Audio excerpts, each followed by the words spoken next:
All right, tonight we're stepping aboard the sweatiest, greasiest, most tragically underappreciated corner of a pirate ship, the galley.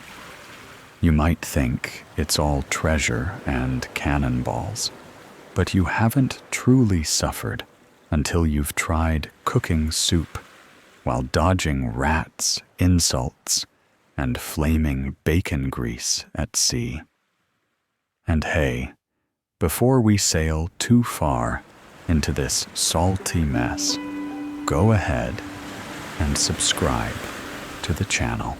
Do it now before you get too cozy. Nod off and wake up wondering why your dreams smelled like burnt biscuits and despair. It helps me keep stirring the pot, literally and figuratively. Drop your location and local time in the comments. If you're still awake, we're all sailing together in this sleepless sea. Now go ahead and kill the overhead light. Maybe throw a blanket over your shoulders, or crack the window just a bit to let in that perfectly spooky breeze. It's story time, shipmates. You wake up drenched. Not in seawater, though that's likely too, but in a film of grease smoke and your own sweat. The air is heavy, clotted with the scent of burning animal fat, old rum, and something suspiciously fishy. Welcome to your domain, the galley. It's not even dawn. The rest of the crew still snores in hammocks, strung up like meat in the hold. But you're crouched beside a cast iron pot, nursing a sputtering flame, while the ship groans and creaks above you. There's barely enough room to stand upright. And even if you could, the ceiling drips condensation, or possibly bilge runoff. You stopped caring which sometime last week. A mainstream historical fact for you: on most pirate ships of the 17th and 18th centuries, the galley was located below deck, near the bow, dangerously close to the ship's powder magazine. Cooking fires were a constant hazard, which is encouraging when you're surrounded by wooden walls and barrels of explosives. And the stove. It's no sleek iron range. It's a metal box filled with sand known as a caboose or camboose on some vessels. If you're lucky, it's bolted down.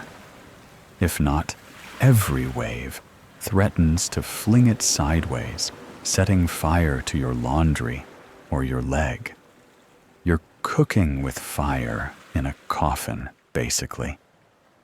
Now stir that pot, and do it fast, because the longer your back is turned, the more the local fauna rats, cockroaches, maybe a bold gull consider it open season. One cook was said to have clubbed a rat mid-air with a ladle. Historians still argue whether he was more skilled or simply traumatized. You reach for your next ingredient, praying it hasn't spoiled again. The barrel you open hits back with a stench that suggests something died reincarnated and died again. You scoop around the mold, toss it in, and stir. Here's the quirky tidbit some cooks swore by adding seaweed or even crushed bones to their soups for flavor. Whether that worked or just masked rot is still up for debate. One pirate recipe allegedly included a dash of seawater and a splash of grog. Because why not? You wipe sweat from your brow. Bad idea. It smears more soot across your face. Your hands are blackened, your shirt permanently stained, and your apron's doing more emotional support than hygiene at this point. But none of that matters if breakfast isn't ready in time. Because if it's not, you'll be on the menu. And the heat. Oh, the heat. It's relentless. Not the cozy warmth of a fireplace, but the skin-peeling, lung-choking heat of a poorly vented inferno. The fire sucks all the oxygen from the room, and you swear the walls are breathing with you, expanding and collapsing with each gasping breath. Sometimes you hallucinate. Maybe it's the fumes, or the mushrooms, or just the cumulative trauma of feeding 70 hungover pirates who think seasoning is a sign of weakness. A soft thud from above reminds you the crew's waking. Soon they'll stumble in, eyes, bloodshot bellies, empty, and attitudes worse than a hangry toddler with a sword. They expect hot gruel and something resembling bread. You'll provide whatever approximation of that the gods allow today. You check the bread box. It's more like a biscuit tomb. Weevils wiggle. You sigh. Extra protein. Again. There's a rule of thumb on a pirate ship. If the cook isn't cursing the food's about to kill you. The galley is swaying now. The wind's picked up. You brace yourself against the wall and hope the pot doesn't slide. You've burned yourself 3 times this week alone. And the salve the quartermaster gave you smells like fermented goose. A crew member appears in the hatch, sniffs and gags. You cooking or making poison? You smile sweetly and throw a spoonful of whatever's bubbling in your pot onto his boots. It hisses. He backs off. They always do. See, you're not just the cook. You're part witch doctor, part chemist, part scapegoat. When the food's good, you're invisible. When it's bad, you're suddenly the most important and most hated person on the ship. The crew doesn't care that you're working with spoiled meat, stale flour, and a fire that flares up like it's angry at life. They just want their porridge. You taste the broth. Need something. Hope. Nope, ran out last week. You grab a pinch of something unlabeled and sprinkle it in. It might be thyme, might be powdered rat skull. You're beyond caring. Some days you dream of cooking on land, in a tavern maybe, with fresh herbs, actual windows, and customers who don't threaten to make you walk the plank if their stew is cold. But then you remember You probably got here because land wasn't an option anymore. The galley groans. Something drips on your shoulder. You look up. Don't ask questions. Just stir. You open the next barrel with a pry of your knife, hoping this one won't bite back.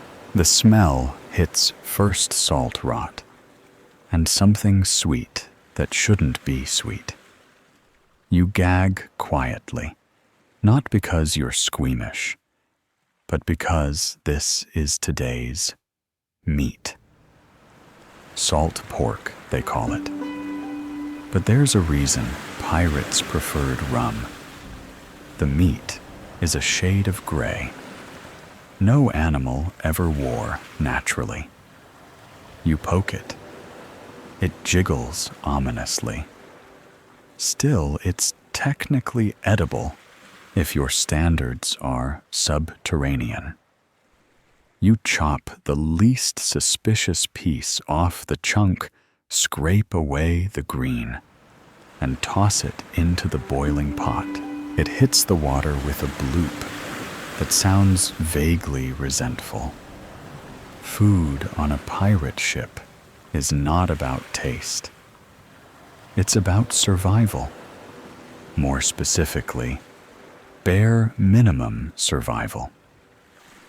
Mainstream history tells us that pirate ships often set sail with barrels of salted beef or pork hardtack, those famously brick-hard biscuits, dried peas, and rum.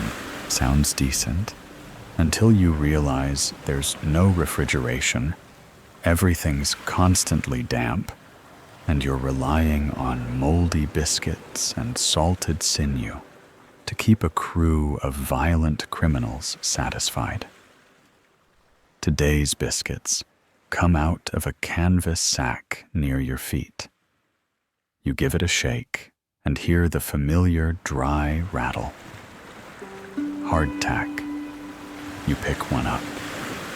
It's already got a weevil poking its head out, antenna twitching like it's asking, "You gonna eat that?" And yes, you are. You break it in half using your knife because teeth alone won't do it, and plop it in the stew to soften. Weevil stew. A classic. You used to care. You used to feel guilty feeding this to anyone. But that was weeks ago. Now you just hope nobody dies today. The quartermaster said the last cook served spoiled pea mash, and 4 men got food poisoning so bad they tried to mutiny from the latrine. You shiver. That's your nightmare, dying of diarrhea in the middle of the Caribbean. Fringe. Fact. Some pirate crews believed that eating turtle meat kept you from going mad at sea, which explains why cooks were constantly being nagged to hunt down turtles, even if it meant dangling off the side of the ship with a net. You've tried. They're faster than you'd think. Meanwhile, the ship's rocking again. The wind's shifting. You brace yourself and keep cutting. If you're lucky, the salted fish will be less putrid than the pork. Spoiler, it's not. Salted cod comes in next. You rinse it barely. The water barrel's low, and you need some for drinking. You hack the fish into chunks and dump it in the same pot. It's all going to taste like soggy salt anyway. Historians still argue whether pirate cooks ever tried to ferment food into something vaguely nutritious like sauerkraut. Some accounts say yes. Others argue that fermenting cabbage in a wooden barrel on a hot rolling ship was basically begging for botulism. You once tried it. One sailor claimed it tasted like a goat dyed in a lemon. He never let you forget it. A rat skitters behind your crate. You ignore it. Rats are practically crew. In fact, some sailors keep them as pets. You've even seen a man knit a tiny hat for his rat. The rat wore it. The rat had dignity. You're not sure you do. Now comes the seasoning, or what passes for it. You dig through your spice box salt already? In everything. Dried herbs, maybe thyme, maybe dust, and a pinch of peppercorns, worth more than gold if the captain asks. You hesitate. They'll notice if it's too bland. They'll also notice if it's too good. Then they'll assume you're hoarding. So you season like a coward, just enough to pretend you tried, not enough to provoke jealousy. Here comes the flour. You grab a sack and instantly regret it. It's crawling, not metaphorically, literally crawling with tiny beetles. You sigh and do what pirate cooks always did. Shake it out, sift it through a cloth, and pretend you saw nothing. Every now and then, you think about how much better the Navy has it.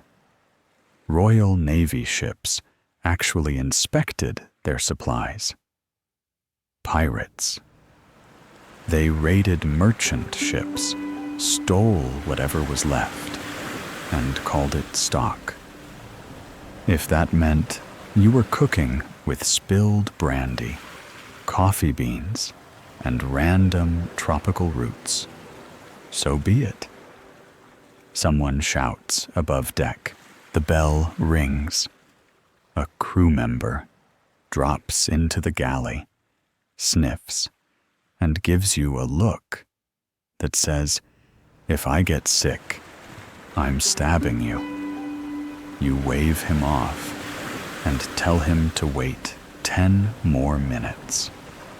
He doesn't. He grabs a cup, scoops from your pot, and walks off with what you'd call a future regret. It's a weird part of pirate life. Food is both sacred and lawless. There's no real structure, no meal times. People eat when they want, and they eat everything. That includes your private stash of dried mangoes you hid behind the rum barrel last week. Gone. Eaten. Probably by the captain. Sometimes, just to feel something, you mix up a batch of experimental stew. Last week, you added coconut husk, lemon peel, and a spoonful of tobacco juice. Nobody noticed. That says more than you'd like.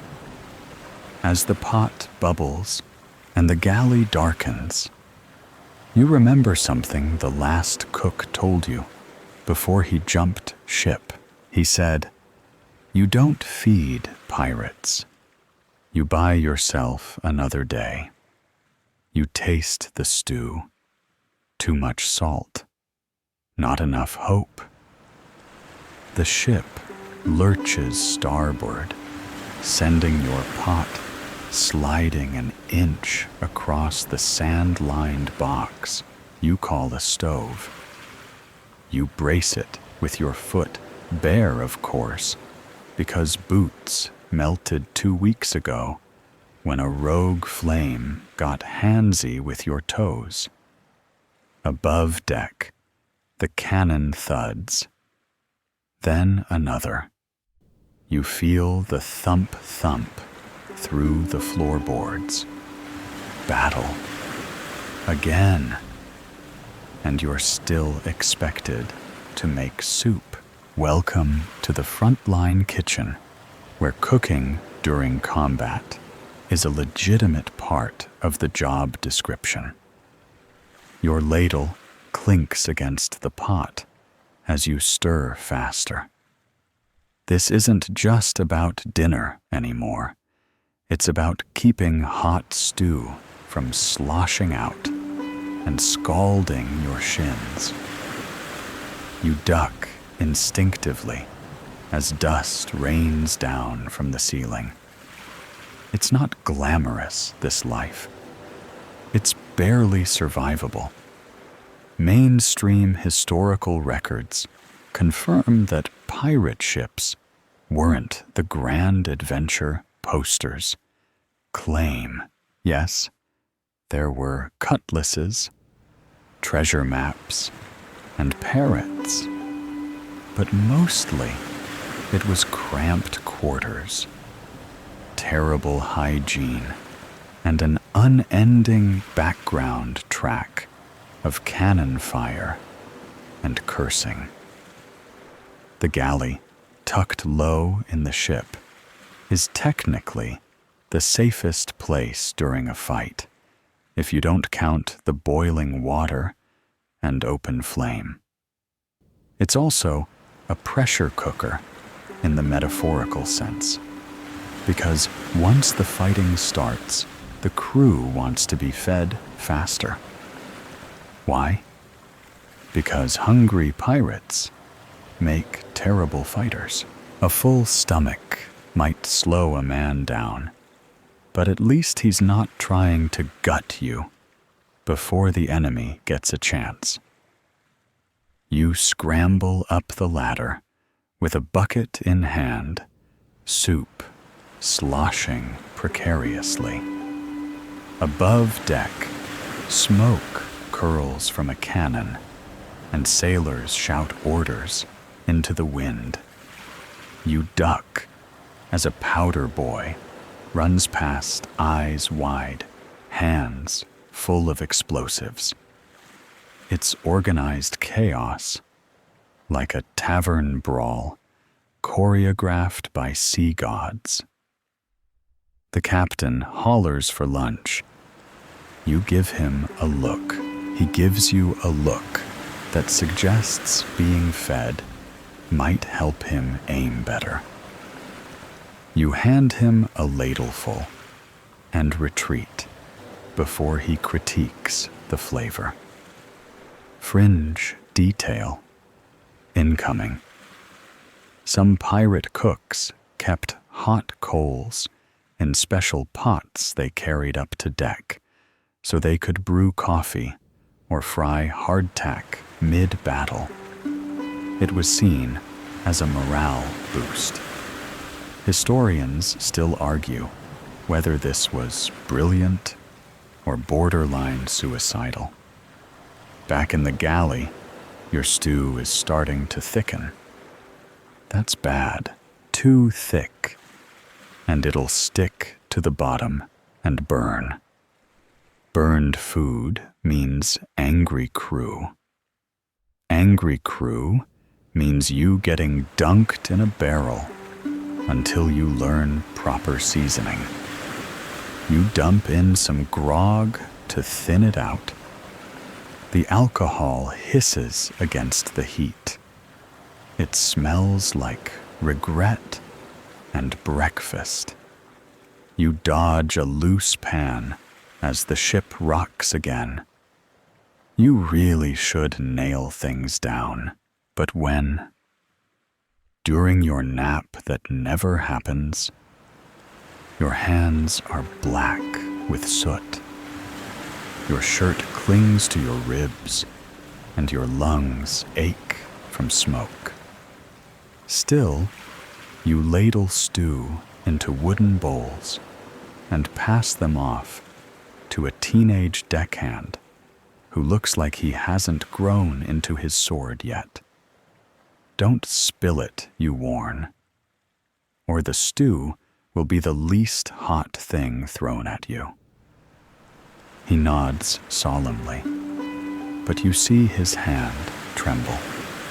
Back in the corner of the galley, a barrel of peas bursts open from the rocking.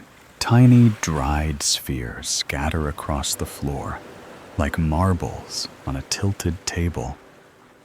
You step on 3, fall on 2, and curse all of them.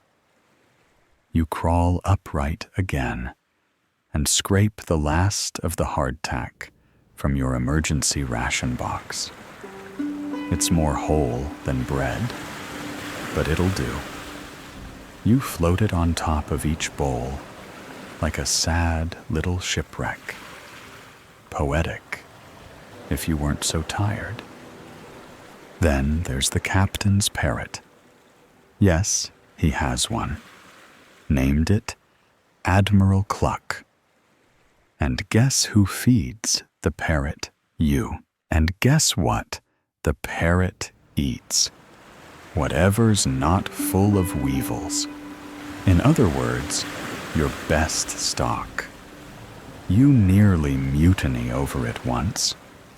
You wrote a letter, didn't send it, but it was strongly worded. Another cannon booms. You hear the crack of wood. The ship's taken a hit, but not below the waterline. Probably just splintered the railing. You've learned to tell the difference, which is not a skill you ever thought you'd need as a cook. You hand out the last bowls. Someone mutters, "Not bad," under their breath. It's the closest thing to a compliment you've heard in 2 weeks. You nearly cry. Then someone else asks, "What meat is this?" You smile faintly. Whatever was least blue. He nods. Acceptable answer. You mop up the floor, gather the rat-nibbled sacks, and sit for 30 whole seconds. Then the bell rings again. Not for battle this time, just for dinner. Because on a pirate ship, combat doesn't stop meals, and meals don't stop coming. The joke, if you can call it that, is that no one ever wants to be the cook on a pirate ship. You didn't dream of this. No child clutched a toy ladle and whispered, "Someday I'll boil pig fat in the underbelly of a rotting boat while men throw knives near my head." You were probably a deckhand once, or a cooper, maybe even a tailor. Then you burned the wrong hammock, spilled grog on the quartermaster's boots, or just looked too competent near a pot of boiling water. And just like that, congratulations. You're the new cook. You didn't apply. You were assigned. Mainstream fact. On many pirate vessels, the role of cook wasn't a position of honor. It was often given to someone too injured for combat, too old to climb the rigging, or too insubordinate to be trusted with gunpowder. In other words, you. They say cooks are important, vital even. But they don't say it nicely. You get barked at, bossed around, and blamed for everything, from bad weather to bad breath. You might not even have a name anymore. Just cook. Sometimes scab. Occasionally that greasy fellow. Historians still argue whether the cook held any real authority on board. Some say they had power over rations and punishment. Others claim they were just one broken pot away from being tossed overboard. You lean into the role anyway, because you have to. That, or you go back to swabbing decks and dodging cannonballs. Still, there's a sting to the demotion. You used to walk on deck, breathe the sea air. Now your world is this box of heat filth and barely edible food. The walls drip. The rats know your schedule. Even the cockroaches seem to pity you. And let's talk about your tools. You've got one bent ladle, a pot with a hole you've fixed with wax, a dull knife so worn it might legally be a spoon, and your hands, always your hands. Fringe tidbit. Some pirate cooks were ex-naval chefs who'd jumped ship for better treatment. Imagine their disappointment when they found that pirates consider better treatment to mean only sometimes punch the cook. You recall how you got here press-ganged off a merchant ship during a raid. You were peeling potatoes. Next thing you knew, a pirate with gold teeth said, "You're hired," and knocked you out cold. When you woke up, you were on this ship, handed a fish head and a barrel of dubious rice, and told to make it work. And weirdly, you did. You learned tricks, like how to soak rancid meat in vinegar overnight to disguise the flavor, or how to toast weevil-ridden hardtack to kill the bugs and pretend the crunch is from seeds. You even learned to bluff. If the stew tastes awful, you call it Old Port Surprise and mention that Blackbeard's crew swore by it. Pirates love a good lie with their lunch. Still, nothing saves you from the hierarchy. The captain eats first, then his mates, then the gunners, then everyone else. And you eat what's left, assuming it hasn't spilled, burned, or walked away under its own power. Even when you serve something halfway decent, there's no praise, just grunts, burps, and occasionally a thrown bowl if it's too hot or not hot enough. You've had to dodge wooden spoons, mugs, and one live crab someone snuck in just to spice things up. And sleeping. Good luck. You're up before everyone else and asleep after them. Your bed is a pile of damp sails. Your blanket is whatever you don't burn during the day. Your dreams are mostly about not being yelled at. The only upside, you don't climb the rigging anymore. One slip, and it's the ocean. And you're too valuable now, even if they don't say it. Because deep down, they know no cook, no crew. No crew, no ship. So you stir, you chop, you burn your fingers, and curse your luck. And when a new recruit complains about the food, you smile and say, "Welcome aboard."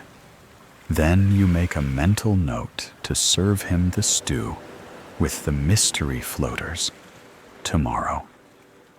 You wake to the crackle of grease and the unmistakable stench of something that once resembled meat, now resembling punishment. You hadn't planned to fall asleep next to the stove, but your shift never really ends, does it? You blink through smoke. It's the bad kind, the kind that sticks to your lungs like betrayal. The fire flared up again, and your stew has become a crusty memory, clinging to the bottom of the pot. You scrape it, wincing at the shriek of burnt iron. Another ruined meal. Another round of curses from the crew. Another mark against your name in the invisible ledger of pirate justice. This galley, it's a pit of despair. And not just metaphorically. Filth oozes from every crevice.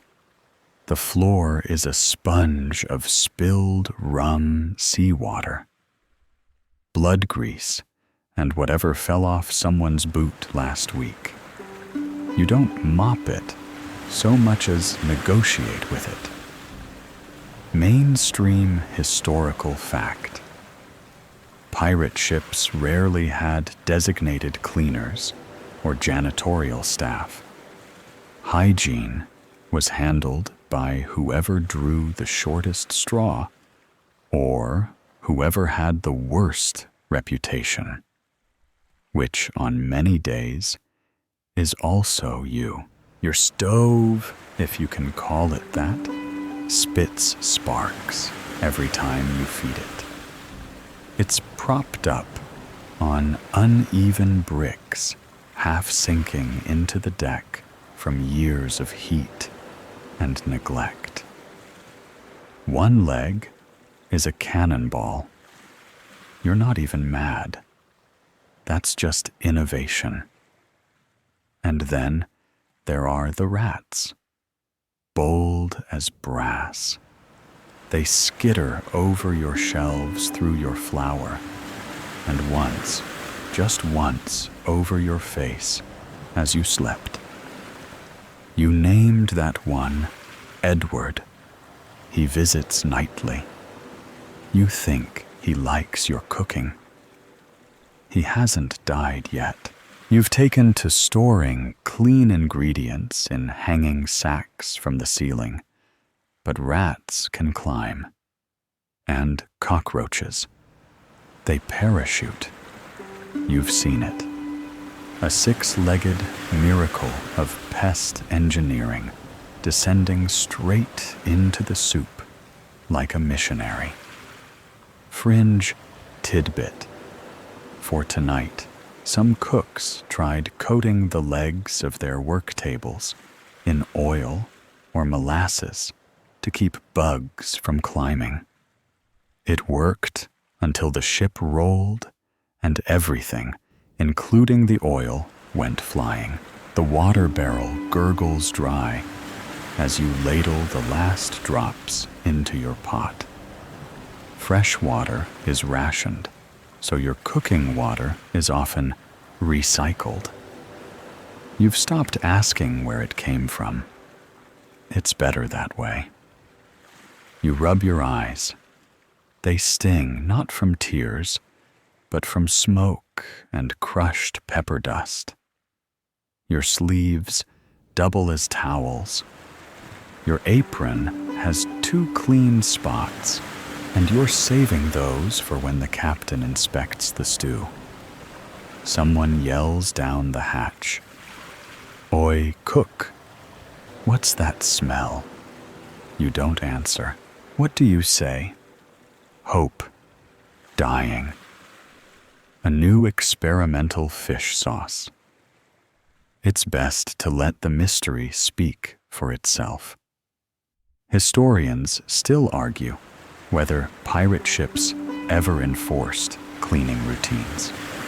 Some ships, especially those with ex-Navy captains, maintained strict order. Others leaned more into the live, fast-die, filthy school of thought. This one, it falls firmly into the latter. You've started a game, guess that mold. Blue means cheese. Green means stop. Black means it's probably a weapon now. You find your salt sack, and it's wet. Somehow everything is always damp. Salted meat. Damp. Dried beans. Damp.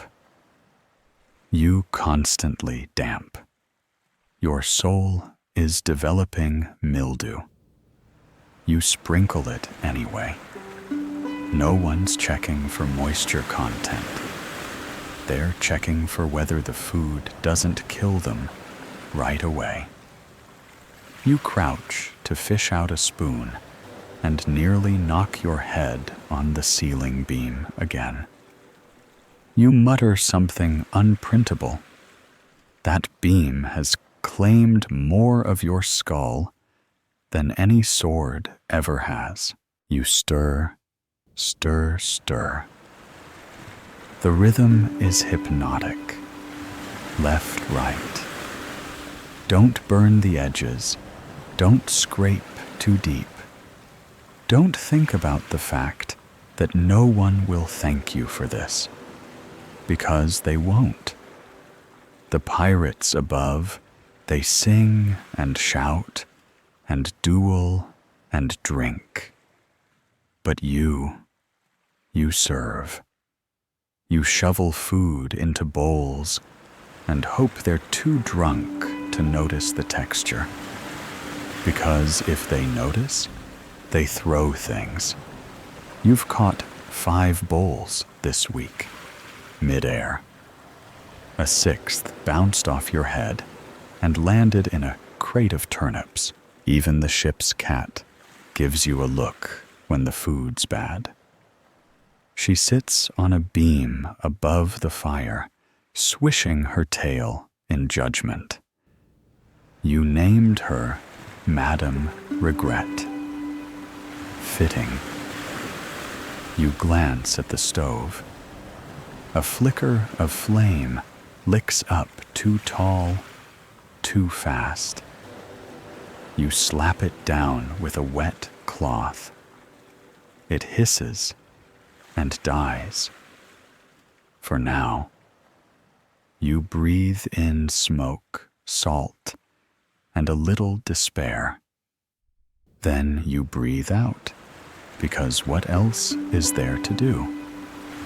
You're the cook, and this is your kingdom of fire, fumes, and filth. There's a moment just after lunch when you get to breathe. It lasts approximately 12 seconds, just enough time for the last bowl to be slurped and the first complaint to rise up the ladder like a foul-mouthed prayer. Oi, cook. This stew tastes like someone boiled their socks. You smile sweetly, imagining just how many socks you've actually seen boiled on this ship. Hint, more than none. But the complaint's not what keeps you up at night. It's the blame, because on a pirate ship, nothing stokes mutiny faster than a beaded meal. Mainstream fact, pirate crews were notoriously democratic, for criminals anyway. Captains were often elected. Officers could be voted out. And if the food was consistently inedible, well, a crew didn't have to wait for election season to start sharpening knives. So when the hardtack's extra crunchy, resid infested, or the meat glows in the dark. Yes, that's happened. It's your head that gets eyed first. You once heard a tale about a cook who tried to stretch the meat supply by serving seagull, feathers and all. The crew found out. They didn't vote him out. They launched him out with the next cannon volley. Fringe tidbit, some pirate codes included explicit rules about food portions, preparation, and even punishments for hoarding rations. Stealing another man's portion could get your ears cut off. Serving bad food, unclear, but likely involved your feet, a rope, and a quick dunk. You stir today's stew, slowly eyeing the protein. It's salted beef. At least it used to be. You've learned that if it still has a bone, it's legit. If it's boneless and vaguely spongy, best not to ask. You toss in a fistful of peas and a pinch of dried seaweed, mostly for texture. You'd love to throw in something fresh, but that requires docking. And docking requires not being chased by Navy vessels or bounty hunters. You've tried sprouting beans in damp cloth before.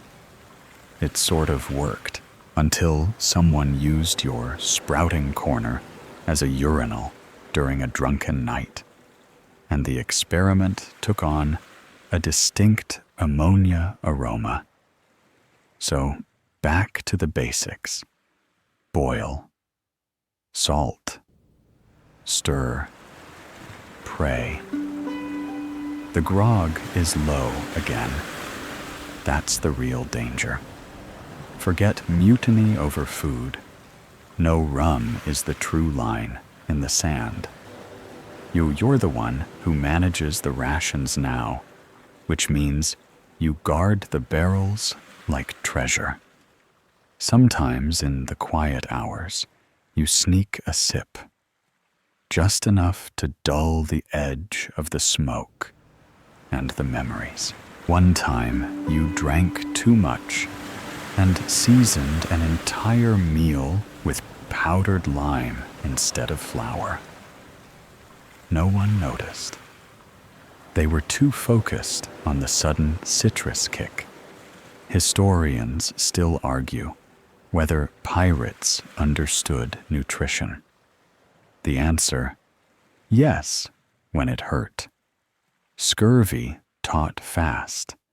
That's why citrus was gold. Lemons, limes, anything with vitamin C. Problem is fruit doesn't keep on the open sea.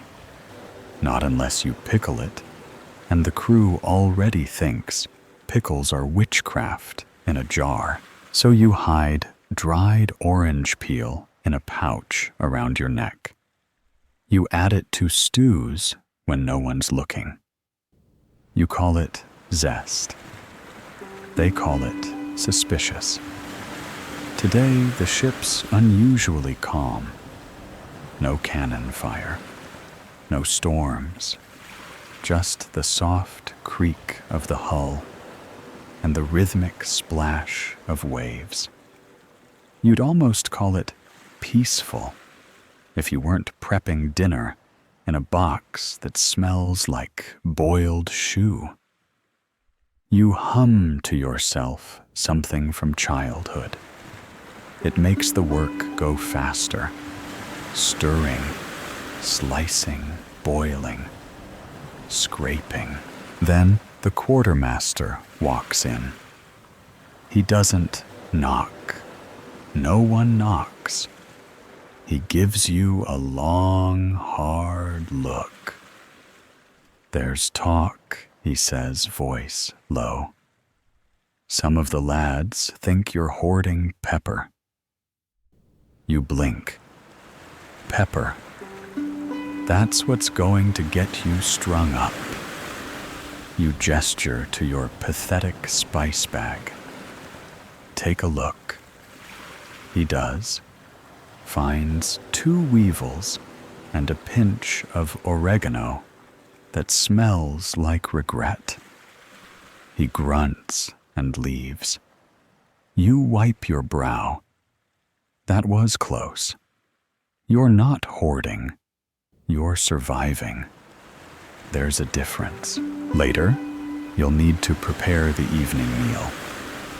That means more salted meat, more dried peas, and maybe a leftover hunk of cheese if the rats haven't declared it independent territory. You sigh. A long, deep exhale that tastes like ash and old dreams. Your ladle keeps moving, tracing circles in the pot. Not because it helps, just because if you stop, the fear creeps back in. You're the cook. You feed the storm. And you do it knowing that at any moment, one wrong bite could end you. You don't need a map to know your place on the ship. It's the bottom. Not just literally down here, below the waterline, in the damp, swaying belly of the beast, but socially, spiritually, karmically. You eat last. Always. Even if you've just finished making stew for 72 people in a room the size of a broom closet. Even if your hands are blistered, your lungs are full of smoke, and your shirt smells like rotting haddock left under a donkey saddle. Still last, and on bad days, not at all. See, pirate ships have a pecking order, and while captains and quartermasters might flash gold rings and feathers, you get something better, a soup ladle and the scorn of the crew. Mainstream historical reality. Pirate ships were more egalitarian than many assume, but that didn't mean every job was treated equally. The cook, often exempt from manual labor or battle, was still seen as lesser. A necessary evil, a background player in the drama of swashbuckling glory. And you feel it. They swagger past your galley without a glance. They grumble when you're late and mock when you're early. One time, you overheard a new recruit asking, "Who's that fella, always covered in flour?" The response, "That's just Cook. Don't worry, he's mostly harmless. Mostly. Fringe." Tidbit. One pirate captain, Ned Lowe, was so cruel that when his cook served him undercooked pork, he cut the man's lips off. That was considered mild for Ned. So you've learned to walk a fine line. Be invisible, but present. Quiet, but not too quiet.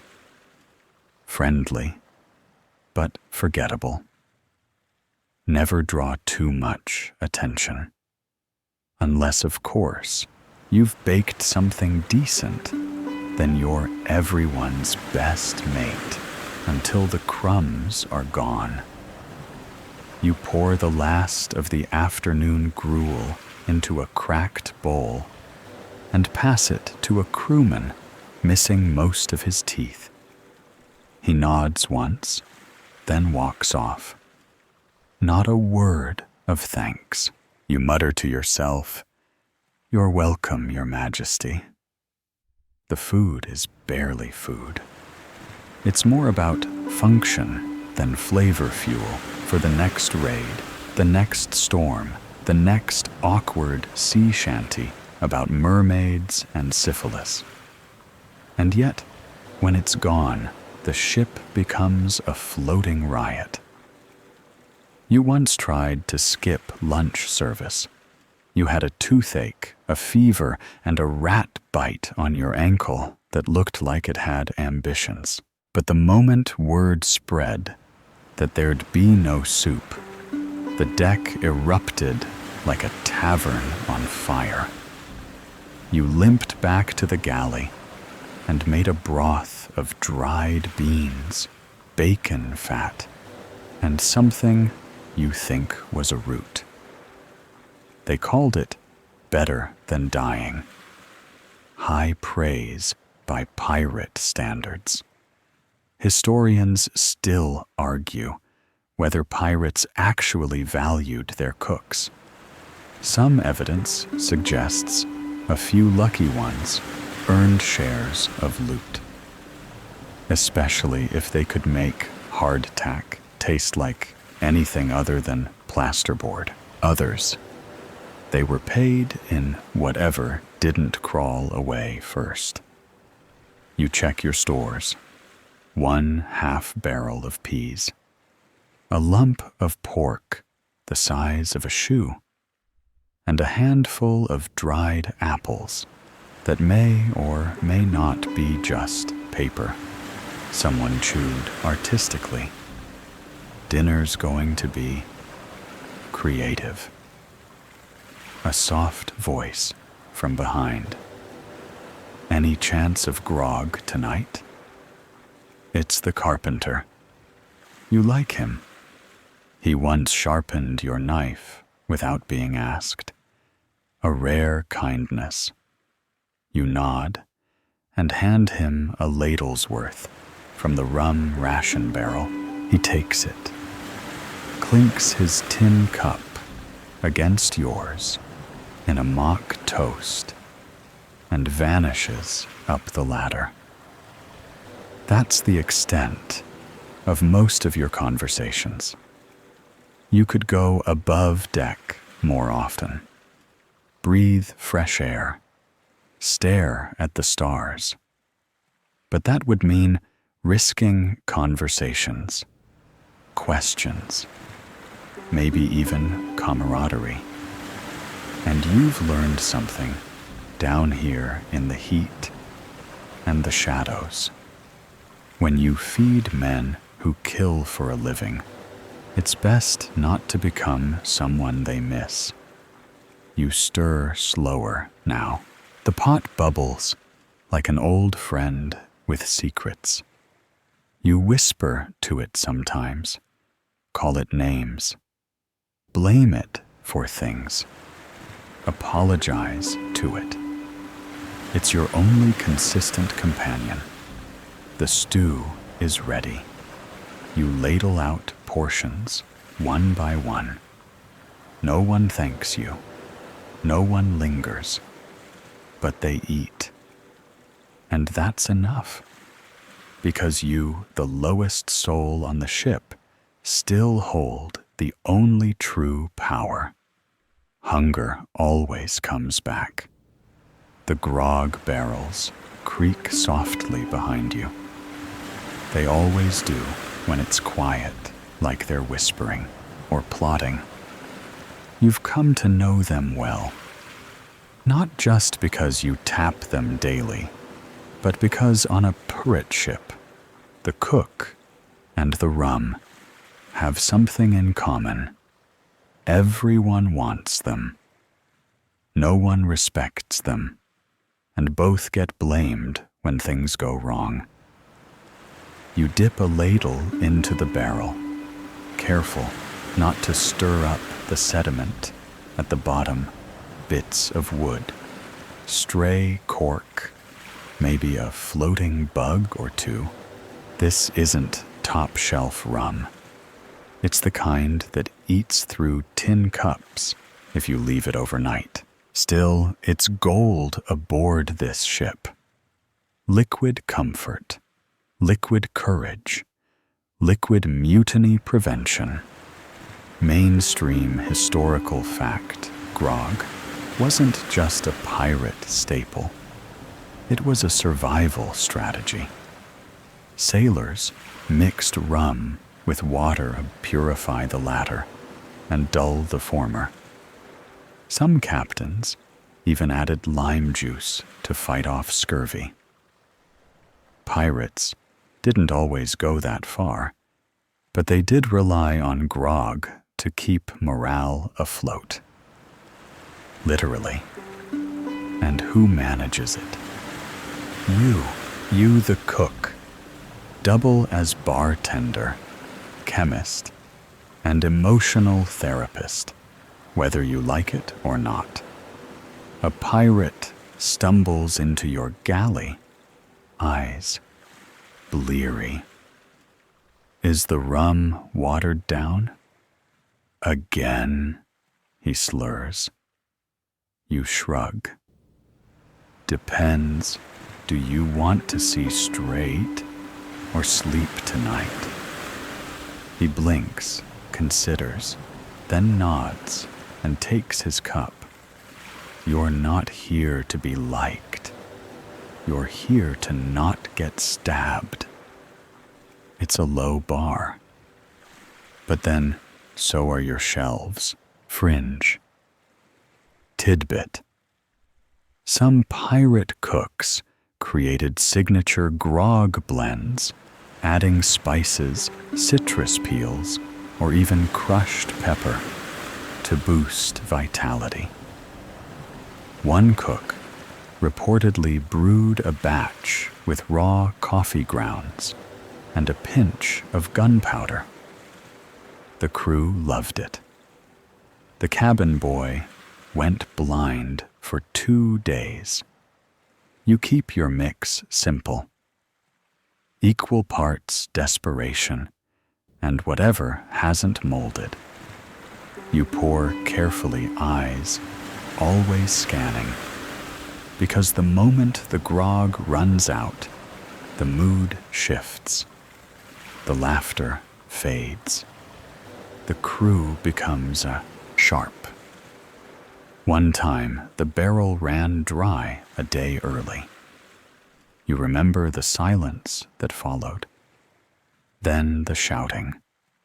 Then the brawl. You ended up hiding in a potato sack for 3 hours while 2 men dueled over a cup of stale beer. After that, you kept an emergency stash under your bed next to your moldy journal and a dagger you pretend you don't know how to use. Historians still argue whether pirate crews maintained actual grog schedules or just drank until unconscious. Some say the quartermaster rationed it. Others claim the cook decided. You know the truth. Whoever the crew feared the least got the job. And, surprise, it's you. So you manage the barrels like a priest manages communion. A splash here, a shot there, and a secret gulp for yourself when the galley's empty. You don't drink to forget. You drink to remember you're still human. Or used to be. There's a rhythm to it now. Mid-morning prep, noon slop, afternoon rum, evening stew, midnight grog for the sleepless and the homesick.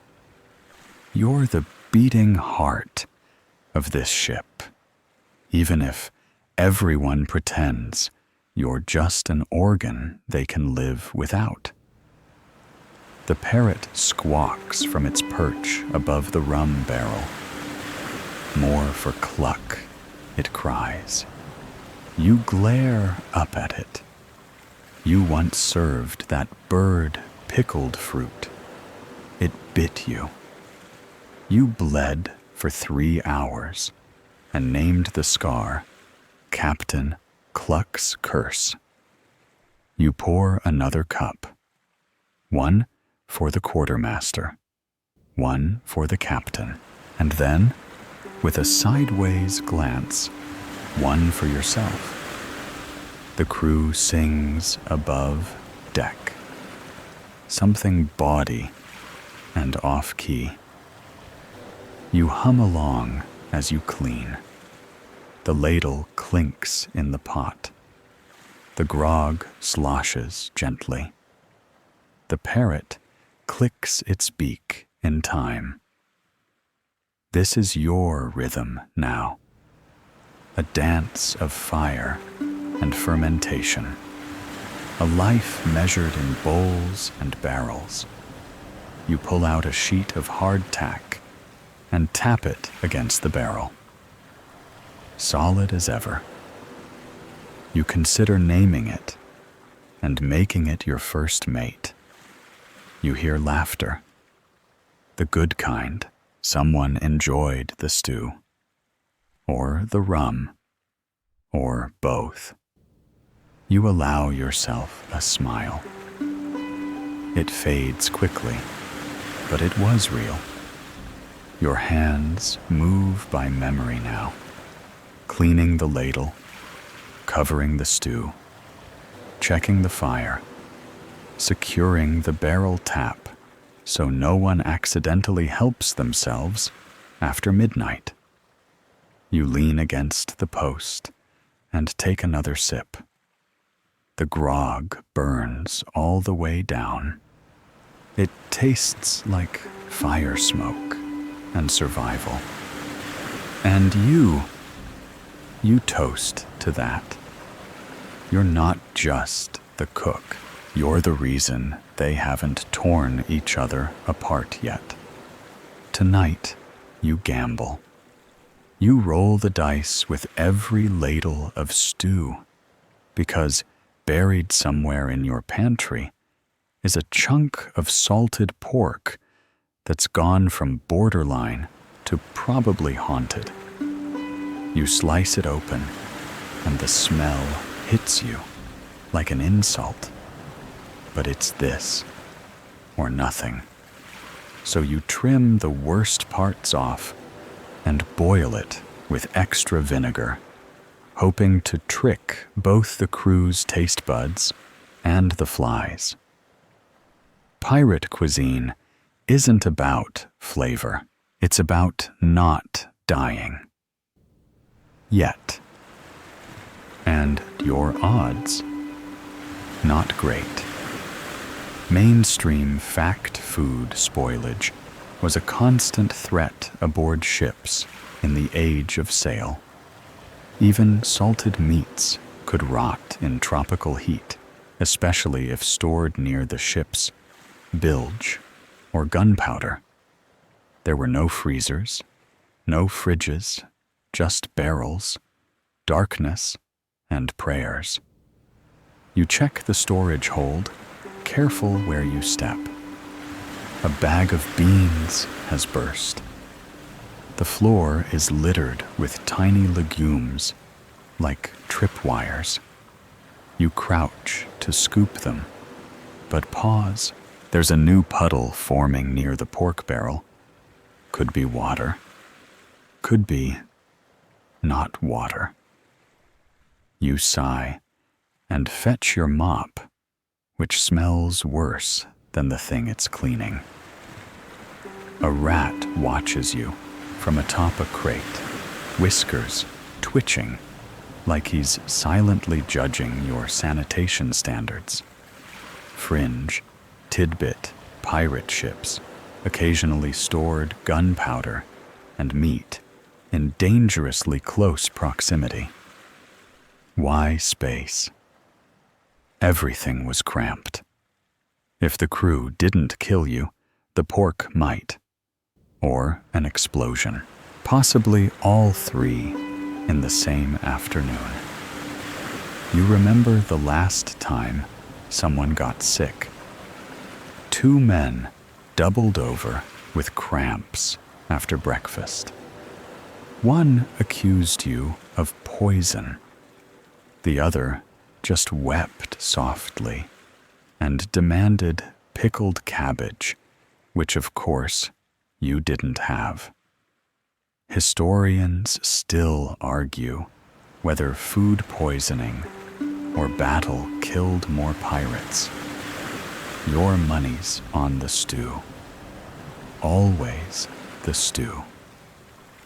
You return to the galley, drop in another handful of dried peas, and stir. The pot doesn't fight back, which is a good sign. You test a spoonful. Too salty. So you pour in a bit of rainwater from the barrel you caught last night. It's slightly cleaner than what's in the tank. That's the thing about spoilage out here. It's unpredictable. One day, the meat's fine. The next, it's sprouting colors unknown to science. You've seen mold bloom in shades you didn't know existed. Once, a potato winked at you. You didn't ask follow-up questions. You try to keep things safe. Rotate the stalks dry. The beans hang up the flour. But you're working against the sea, the heat, and 70 men who think proper storage means under the cannon next to Jenkins's socks. So you get creative. You boil everything twice. You add rum to the rice. You burn the fish slightly on purpose to kill off whatever moved in overnight. And when the food's risky, you serve it to the captain first. He thinks it's a sign of respect. You know, it's quality control. You've also learned to smell trouble, literally. You can now detect a spoiled onion at 20 paces, even if someone's smoking next to it. Your nose is a bloodhound, a cursed, tired bloodhound. Tonight, dinner is spicy surprise, which means you found an unlabeled sack of something peppery and decided to roll with it. The stew is bubbling, the heat is rising, and your shirt is stuck to your back like it's trying to escape. The first mate appears, cup in hand. What's in the pot? You glance at the pork, the beans, the herbs, a symphony of survival. He raises an eyebrow. So, beans and meat. You nod, mostly. He grunts and walks off. You watch him go, mentally crossing your fingers that he doesn't vomit before the next watch bell. The cook's reputation is a fragile thing. You can't win. You can only not lose. One bad meal, and suddenly everyone remembers that time your bread turned green. Never mind that it was supposed to be seaweed bread. You were trying something. You clean your tools. The knife's still dull. The ladle is bent. You consider sharpening the knife.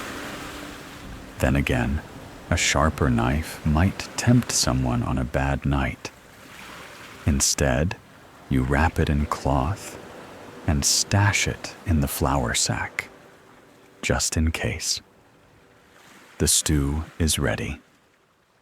You ladle it into bowls, each portion a calculated risk.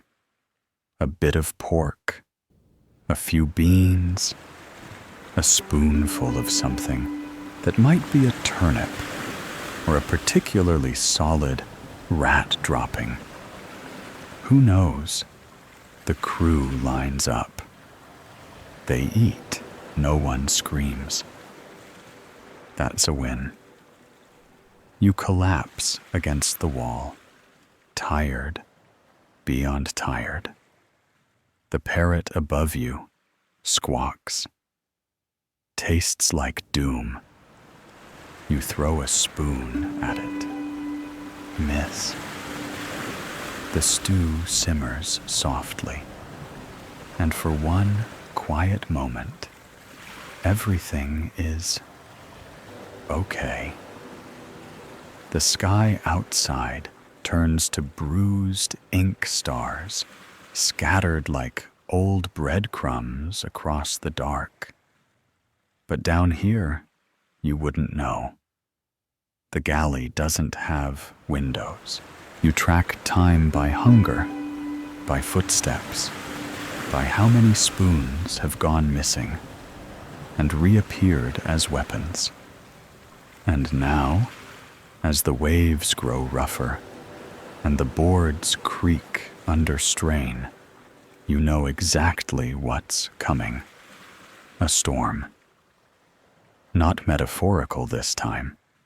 Real, violent seafaring rage. And you're about to cook through it.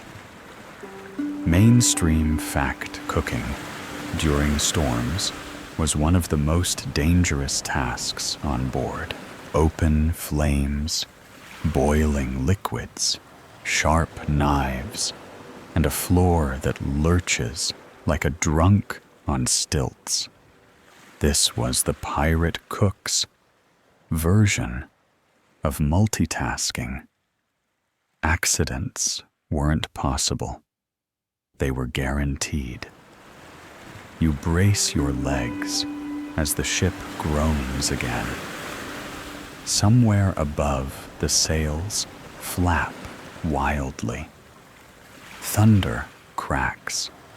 Rain begins to fall in fat, angry drops. Inside your galley, chaos brews. The stove belches smoke. A pan slides off the table and clatters onto the floor, narrowly missing your foot. A barrel tips, rolling just enough to wedge itself against the fire pit. You kick it back into place, cursing with every breath. Your stew sloshes boiling like a tempest in a pot. You grab the ladle just in time to stop it from tipping over. Again. And that's when the ship tilts. Not a little. Not a polite nudge. A full-blown lurch. You're thrown sideways into the sack of flour, which puffs upward like an embarrassed ghost. Everything goes white. When you blink, you're still alive, covered in flour, smelling of smoke and salt and regret. The pot, still on the stove by some miracle. A fringe blessing, fringe tidbit. Some ships used gimbaled stoves, swinging contraptions meant to stay level in rough seas. Pirates, less likely. Too expensive. Too complicated. You've got bricks and prayer. Sometimes string. You steady yourself and wipe your face with what used to be a towel, but now doubles as your napkin apron and anxiety rag. The pot hisses as you remove the lid. It smells like beans. and maybe a hint of lemon left over from a citrus peel you dropped in yesterday. That peel might save someone's teeth tonight. A minor miracle, but the real challenge, not spilling it. You clutch the pot with both hands and wobble toward the door.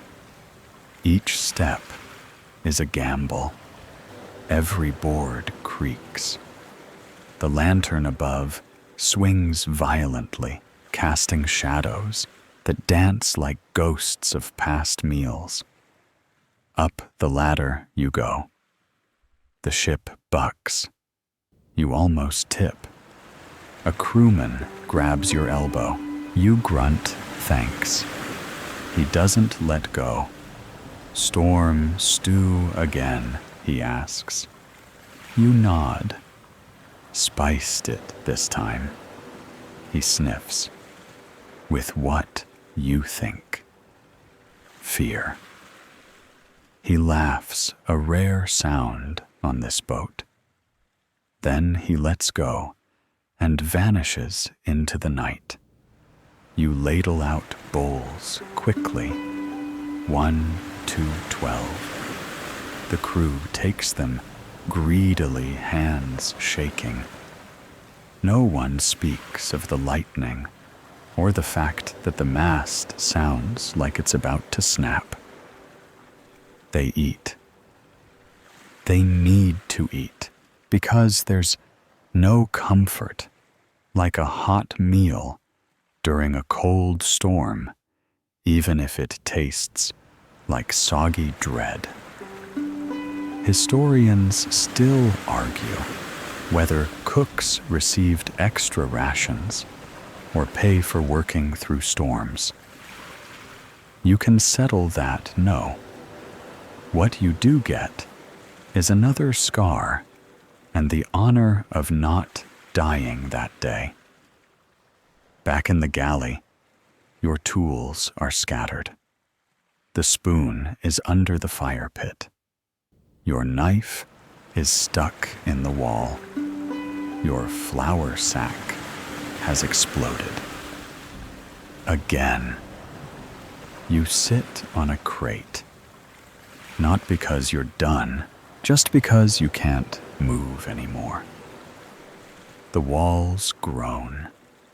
Rain lashes the deck above. You can hear boots thudding, ropes creaking, men shouting. But all you can do is sit in your little world of chaos and cookery and wait for the next disaster, because it will come. And when it does, they'll still want stew.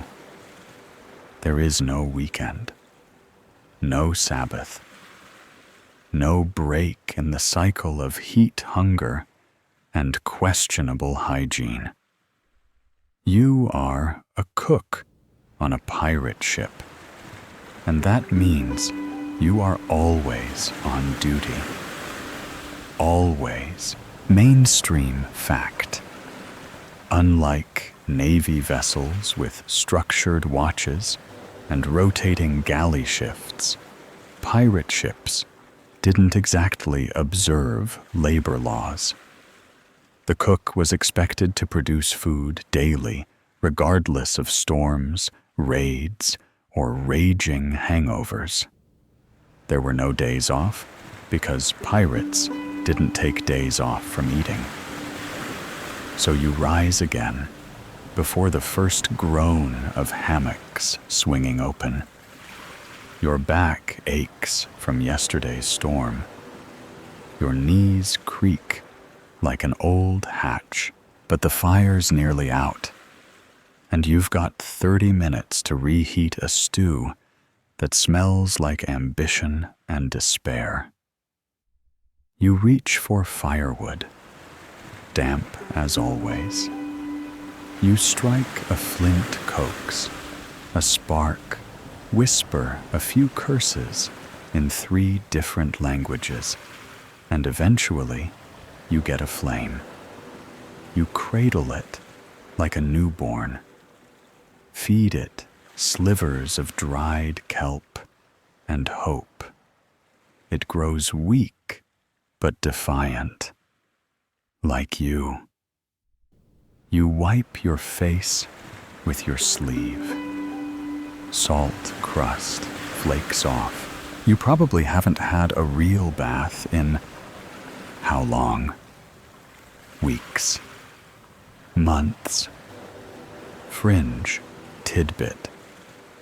Pirate cooks sometimes used sand or vinegar to scrub themselves clean.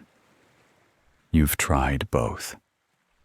Sand works if you enjoy exfoliating your dignity. Vinegar just makes you smell like pickled sadness. You ladle yesterday's stew into the pot. It's congealed into something that jiggles ominously. You stir it slowly, breaking it apart, adding water, not fresh water. Of course, you're down to reluctantly drinkable barrel water. And here comes breakfast. Lukewarm beans, leftover biscuit, mush, and a dash of rum to kill the taste. Bon appetit. Above deck, you hear the calls. The crew is waking. They want food. They don't care how long you've been awake. They don't care that your hands are blistered from yesterday's storm. They just want something hot to fill the void in their stomachs and their souls. You hand out bowls. Some take them with a grunt. Others don't even make eye contact. One man just stares into his meal like it's talking to him. It might be. Historians still argue whether pirate crews respected their cooks in practice. Some say yes, they protected them for survival. Others say no cooks were blamed for illness. Morale dips, even bad luck. You've seen both. 1 week, you're brother cook. The next, you're that rat-hearted stew demon. The truth, they need you, but they'll never say it. You clean up again. Same pot, same ladle, same stains that have become part of the decor. You hum a tune from home. You can barely remember the words, but the rhythm lives in your bones. Then someone taps you on the shoulder. It's a new recruit, face like a weasel, eyes too curious. "You always down here?" he asks. You nod. He looks around, smells like old boots. You smile thinly. That is breakfast. He doesn't laugh. He'll learn. The day marches on. You wash, peel, boil, stir. You cut mold off cheese. You scrape insects out of flour. You rotate barrels. You sniff things you shouldn't. You burn your thumb on the pot rim for the 5th time this week. No one notices. The quartermaster swings by and drops off half a smoked fish, already gnawed at the edges. "Dinner," he grunts. You nod.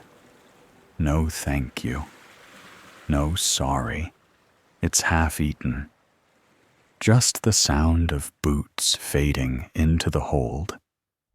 You add the fish to a pot of boiled peas and a splash of grog. You stir. You watch the oil rise.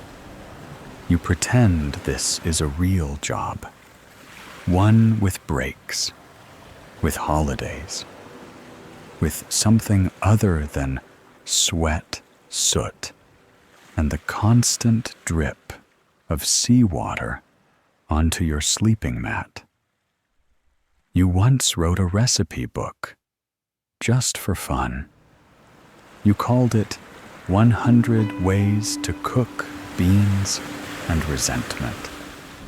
It burned when your hammock caught fire last month. You stir. You stir. You stir because it's all you can do.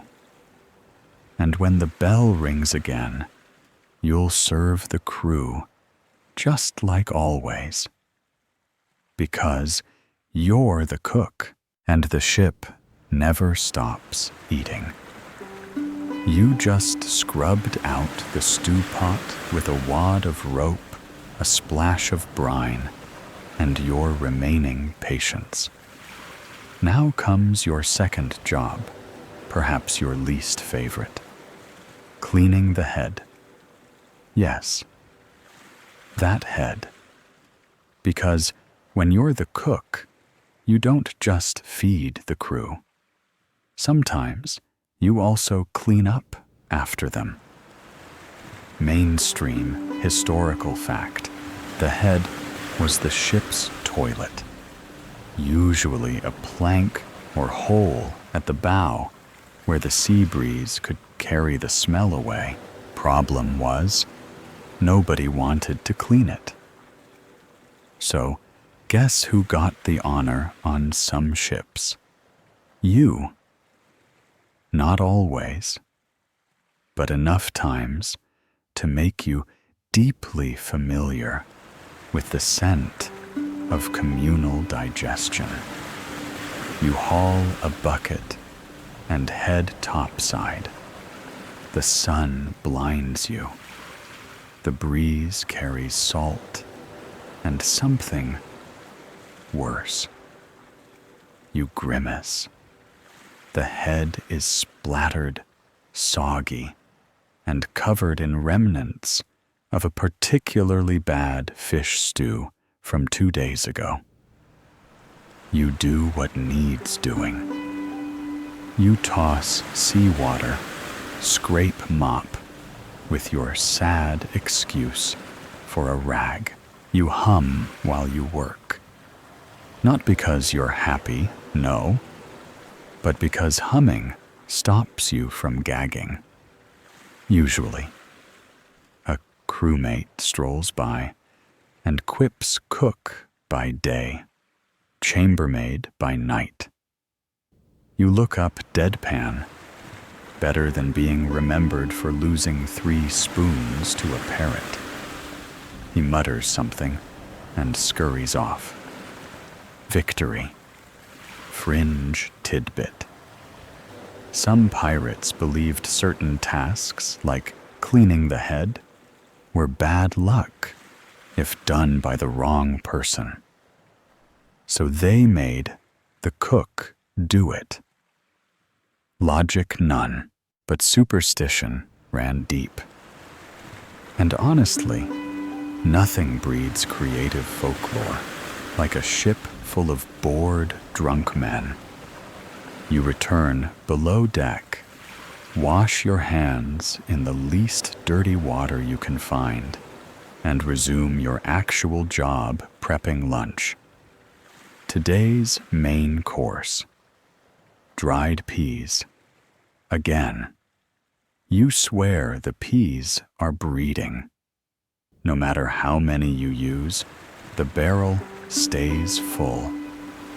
Like a cursed pantry, you add in bits of salted fish onions, so old they've grown their own personalities, and a fistful of something labeled spices, though you suspect it's just crushed bark. The pot hisses as it heats. You wipe sweat from your brow. Your apron smells like fire and failure. As you stir, you feel it Again the resentment. Not from the crew this time, from you.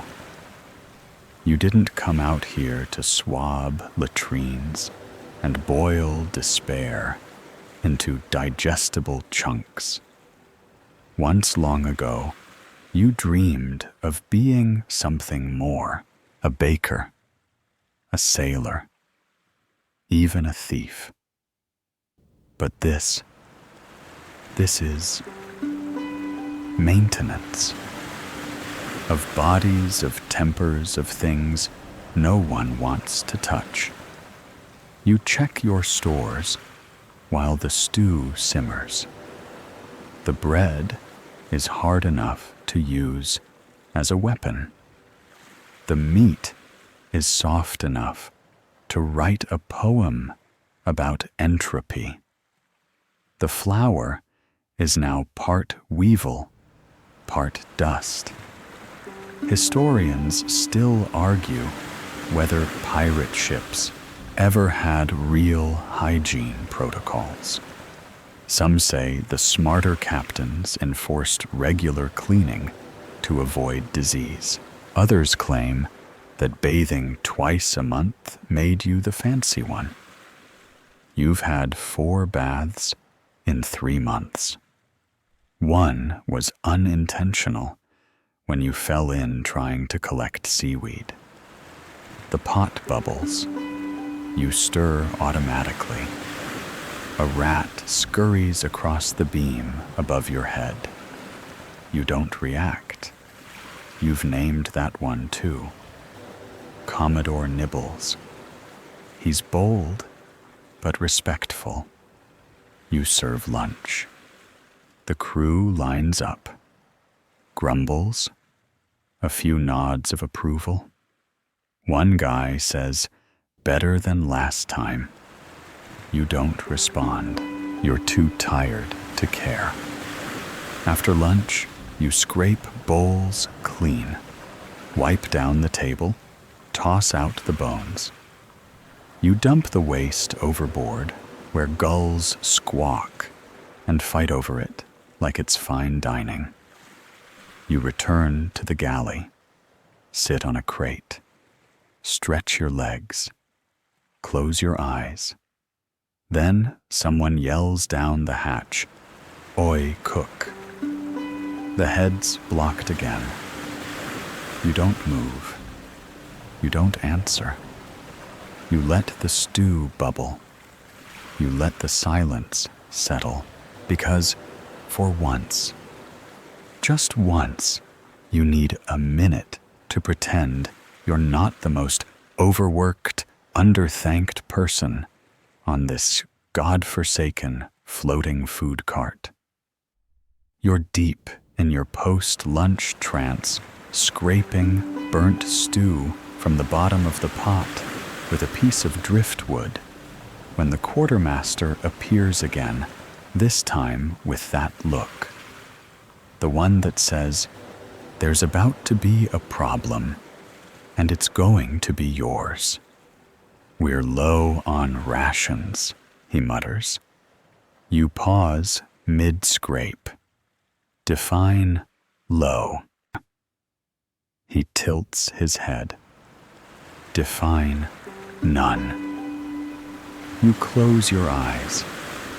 This is where you become more than a cook. Now you're the food police. Mainstream historical fact on long voyages or after unlucky raids. Rationing became vital. Pirate ships had no steady supply line, no regular port of call. So when the food started running out, someone had to manage what was left, and that job often fell to the cook. You grab your inventory slate. It's stained, smudged, and missing a corner, but it's all you've got. You count by touch. 4 sacks of beans, 2 barrels of salt pork, 1 suspect, no flour, no citrus. and the rice. Gone. You blink. Who took the rice? The quartermaster shrugs. Ask Jenkins. He's been bulking. You find Jenkins napping beside the cannon. You nudge him with your ladle. He groans, rolls over, and you spot a half-eaten rice cake under his hat. You sigh so deeply, it echoes. This is what it's come to. Chasing pirates through the ship over stolen legumes. Fringe tidbit. Some pirate ships had strict rules about hoarding or stealing food, including fines or lashings. Of course, those rules only mattered if people got caught and if the crew hadn't already eaten the evidence. Back in the galley, you stash what little you have left in your emergency locker. A box under the stove, hidden behind a false panel. It holds one stale biscuit, a pouch of real peppercorns, and a dried mango slice you've been saving for your birthday. It's your treasure.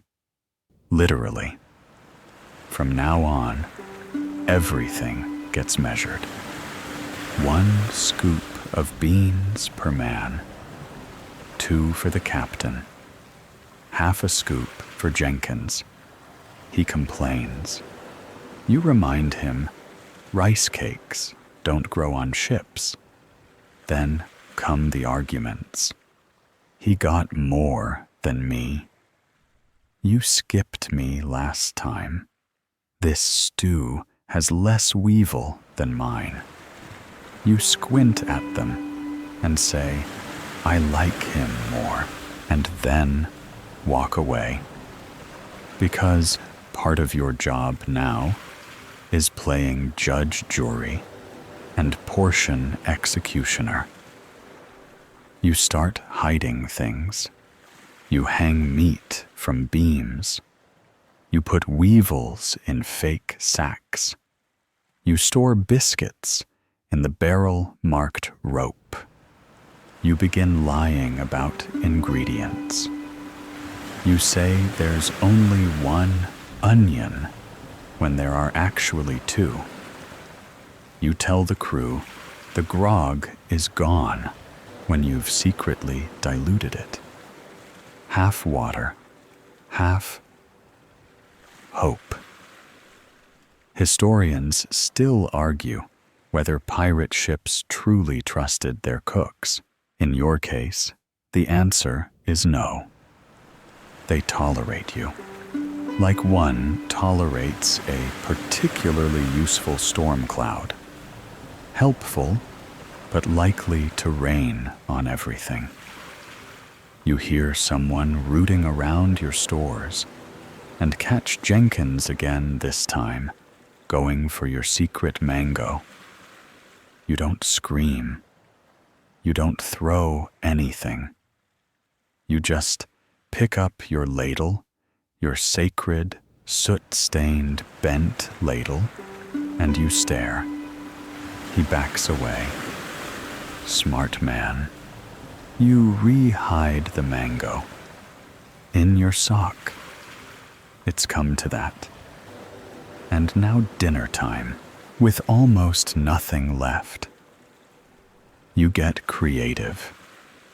A few beans, a thimble of grog, a pinch of salt. You call it invisible stew. You serve it with a straight face. The crew doesn't thank you, but they eat, mostly because there's no alternative.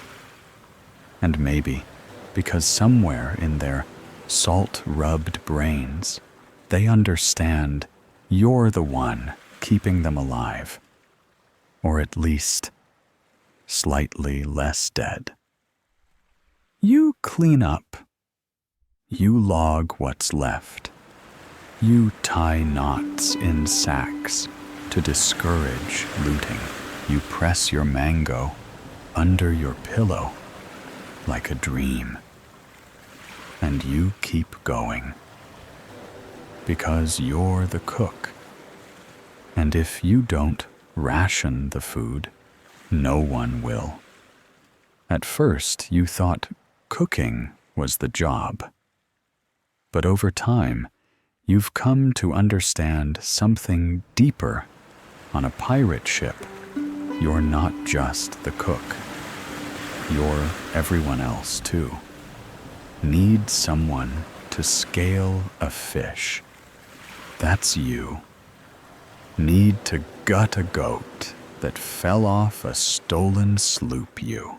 Need someone to brew a half-barrel of mystery liquor using dried seaweed and questionable raisins.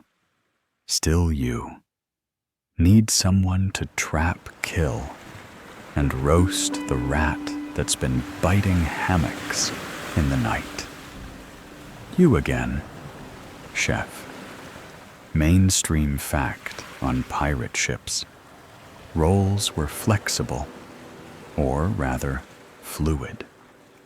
The cook often doubled as butcher, baker, brewer, pickler, fish, scaler, trap setter, cleaner, salt manager, and when the ship's luck was really down, even bait boy for shark traps. No task too small, no dignity too intact. This morning, for example, you're peeling onions with one hand while descaling fish with the other. You're also watching the kettle boil and mentally planning a fermenting cabbage project using scraps you found under the stairs. It's a glamorous life. Fringe tidbit.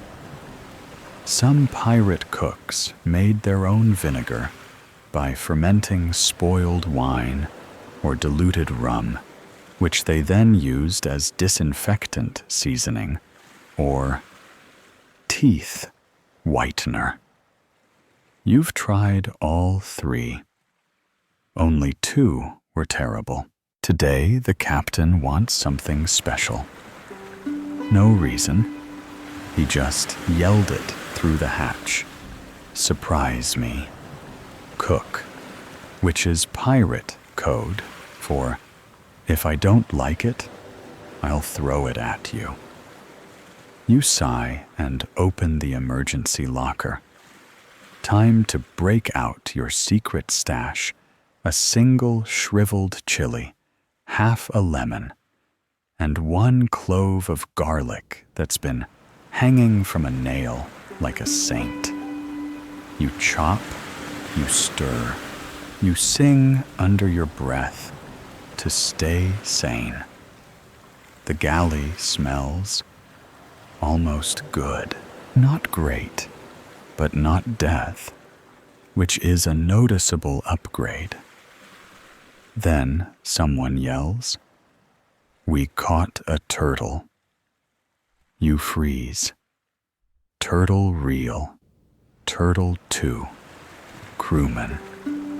Drag it in alive, confused, flapping its fins like it regrets every decision it made today. You nod solemnly. Prep the pot. Now you're a turtle butcher. You work fast, muttering apologies to the creature as you do what must be done. Turtle meat is delicate prized.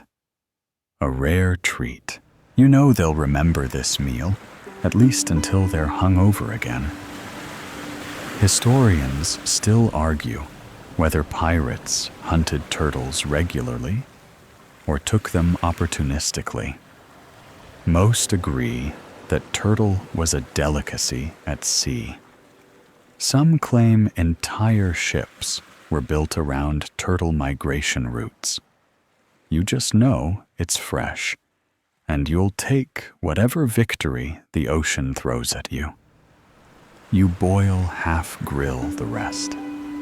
You toss in the chili, a wedge of lemon, some dried herbs. You serve the captain his bowl personally. He tastes it, pauses, then says, "Not bad cook." You freeze. That's it. That's the compliment. That's the pirate equivalent of a standing ovation.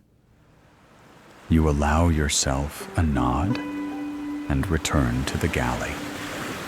And then you butcher the leftovers, salt the meat, pickle the shell. Yes, really.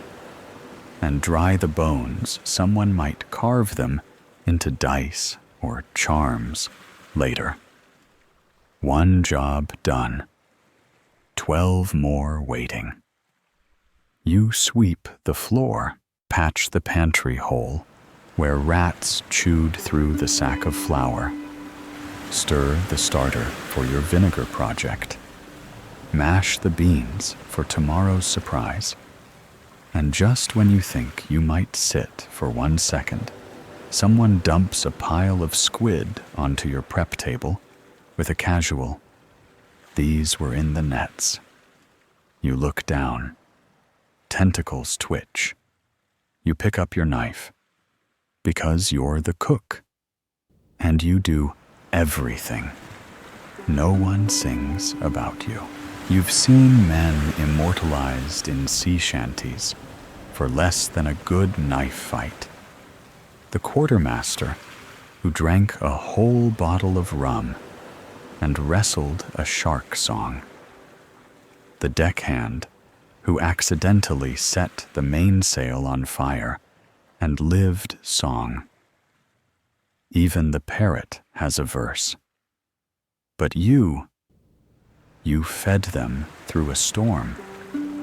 You boiled a stew with one hand while stitching a cut on your leg with the other.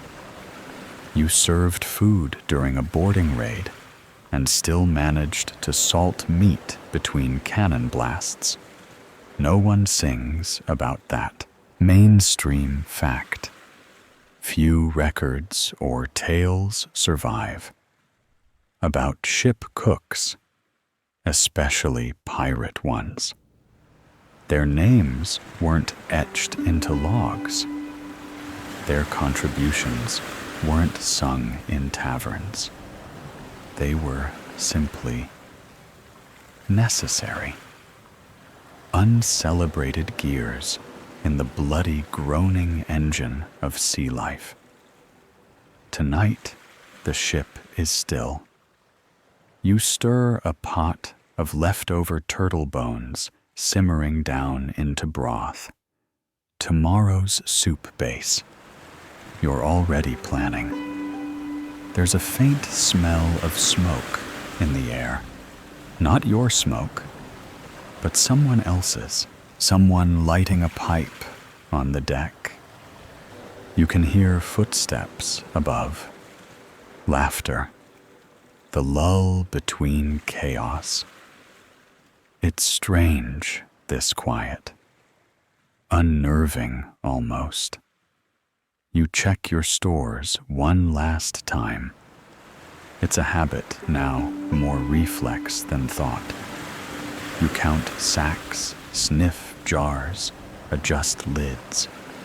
You pat your emergency mango slice, still tucked safely in a cloth, waiting for a day that never seems to arrive. A shadow darkens your hatch. It's the young lookout, barely 15, voice still cracking. He clears his throat. The captain says, "Good job." You raise an eyebrow. "That's it?" He shrugs. Also, he wants pancakes next week. You laugh once, dry surprised.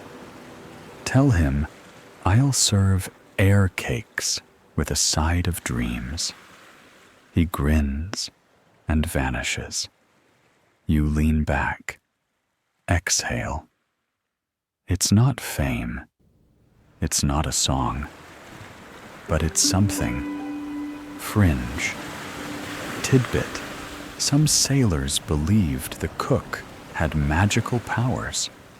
After all, he could turn maggoty bread and foul meat into something edible.